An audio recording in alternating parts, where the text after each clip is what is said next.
अरसा हुआ शऊरी तौर पर यह कोशिश करता हूं कि इस कॉलम में मुल्की सियासत को ज़ेर बहस ना लाया जाए। दीगर मौज़ूआत की तलाश आलमी अखबारात और चंद किताबें गौर से पढ़ने को मजबूर करती है। सियासत से हटकर जिन मौज़ूआत पर लिखा वो अक्सर क़ारईन को पसंद भी आए। मसला मगर यह है कि 1975 से सियासत और ख़ारजा उमूर के बारे में ख़बरें और कॉलम लिखकर ही रिज़्क़ कमाया है। उम्र के आखिरी हिस्से में बूढ़े घोड़े को अंग्रेजी मुहावरे वाले नए करतब सीखने में दुश्वारी हो रही है। दरी असना गुजरे हफ्ते मियाँ अजहर साहब का इंतकाल हो गया। मेरे आबाई शहर लाहौर से उभरे वो एक कद्दावर सियासतदान थे। शरीफ खानदान से उनके नस्लों से मरासम थे। जनरल मुशर्रफ के दौर में लेकिन दोनों के ताल्लुकात में दराड़ आ गई। ये दराड़ उस वक्त तकरीबन दुश्मनी की सूरत इख्तियार कर गई जब मियाँ अजहर के फर्जंद हमाद तहरीक इंसाफ में शामिल हो गए। लाहौर से रुकने कौमी असम्बली मुंतखब हो जाने के बाद हमाद अजहर इमरान हुकूमत में मुख्तलिफ अहम वजारतों पर फायज भी रहे।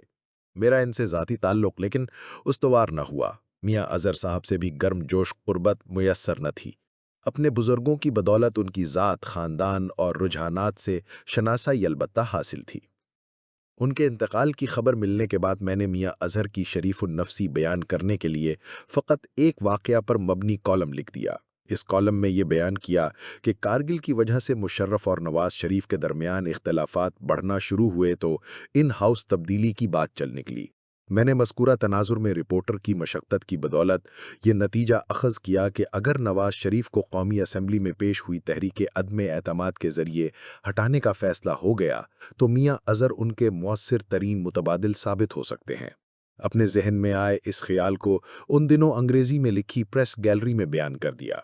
गैलरी छप गई तो मियाँ अजहर कौमी असम्बली के इजलास में शिरकत के लिए जब भी ऐवान में दाखिल होकर अपनी नशिस्त पर बराजमान होते तो सेंट्रल पंजाब से नून लीग के टिकट पर मुंतखब हुए अराकीन असम्बली उनके गिर्द झुमघटे की सूरत जमा होना शुरू हो जाते। प्रेस गैलरी में बैठे सहाफ़ी को वो साजिशी सरगर्मियों में मसरूफ़ नजर आते। मैं अपने कॉलमों में मज़कूरा झुमघटे को मिर्च मसाला लगाकर बयान करता रहा। इससे बाज रखने के लिए मियाँ अजहर मरहूम 1999 के वस्त में कौमी असम्बली की प्रेस गैलरी की जानिब जाती सीढ़ियों के करीब बनी दीवार से टेक लगाकर मेरा इंतज़ार कर रहे थे। मुझसे मुलाकात हुई तो इंतहाई दयानतदारी और इनकिसारी से इंकशाफ किया कि मेरे लिखे कॉलम छपने के फ़ौरन बाद नवाज शरीफ के वालिद मरहूम को भिजवाए जाते हैं। वो हैरान होते हैं कि मैं उनके बेटे की वजारत उज़्मा के खिलाफ उभरती साजिश का हिस्सा क्यों बन रहा हूँ। निहायत खुलूस से मियाँ साहब ने मुझसे दरख्वास्त की कि मैं अपने कॉलमों में उनका जिक्र करने से बाज रहूं। मैंने वादा किया, उसे निभाया भी। नवाज हुकूमत उसके बावजूद अक्टूबर 1999 में जनरल मुशर्रफ के टेक ओवर से न बच सकी।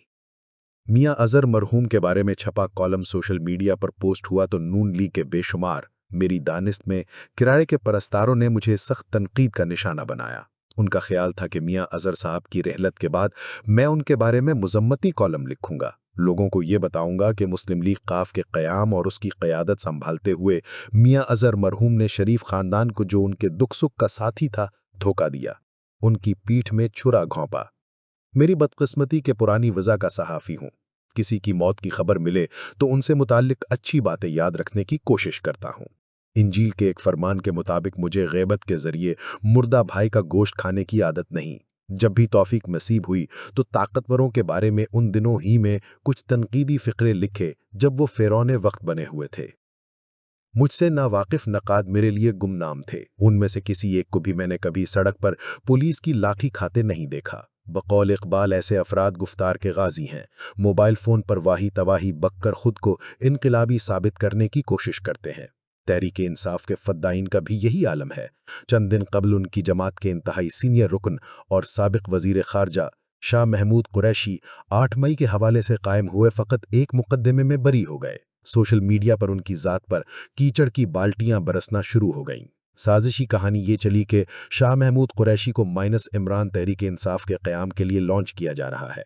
मैंने ये ख्यालात सुने तो ये सोचने से गुरेज न कर पाया कि किसी सियासतदान को माइनस करने के लिए अब उसे जेल में रखना ज़रूरी नहीं रहा। इस ज़मन में साइंस बहुत तरक्की कर गई है। मिसाल के तौर पर मियाँ नवाज शरीफ साहब तीसरी बार वज़ीर आज़म मुंतखब होने के बाद पैनोमा पेपर्स की बदौलत 2016 के अप्रैल में लगाई गेम के मुताबिक 2017 में सुप्रीम कोर्ट के हाथों खाइन और झूठा ठहराकर ताहयात नाअहल हुए। 2018 کے انتخابات کے قریب وہ اپنی قریب المرگ اہلیہ کو لندن میں بستر مرگ پر چھوڑ کر وطن لوٹے تو انہیں لاہور ایئرپورٹ پر ہی گرفتار کر دیا گیا۔ گرفتاری کے کچھ عرصے کے بعد انہیں لندن جلا وطن کر دیا گیا۔ 2024 کے انتخاب کے قریب مگر وقت بدل چکا تھا۔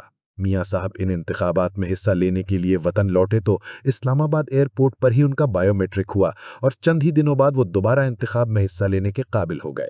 اب ان کے برادر اصغر جناب شہباز شریف وطن عزیز کے وزیر اعظم ہیں۔ دختر مریم نواز صاحبہ اٹک سے رحیم یار خان تک پھیلے پاکستان کے آبادی کے اعتبار سے سب سے بڑے صوبے کی وزیر اعلیٰ ہیں۔ میاں نواز شریف صدر مسلم لیگ نون ہیں ریاستی فیصلہ سازی میں، لیکن وہ کتنے فیصلہ کن ہیں؟ اس سوال کا جواب ڈھونڈتے ہوئے آپ کے ذہن میں مائنس کا لفظ آ جائے تو مجھے معاف کر دیجیے گا۔ سیاست وطن عزیز میں فقط کٹ پتلیوں کا کھیل بن چکی ہے۔ اس حقیقت کو ذہن میں رکھتے ہوئے مذمت یا حمایت فروئی عمل دکھنا شروع ہو گئے ہیں۔ ہم بحیثیت قوم مگر اس یا اس لیڈر کے چچا خواہ مخابن اپنے دلوں میں جمع ہوئی قدورتیں نکال رہے ہیں۔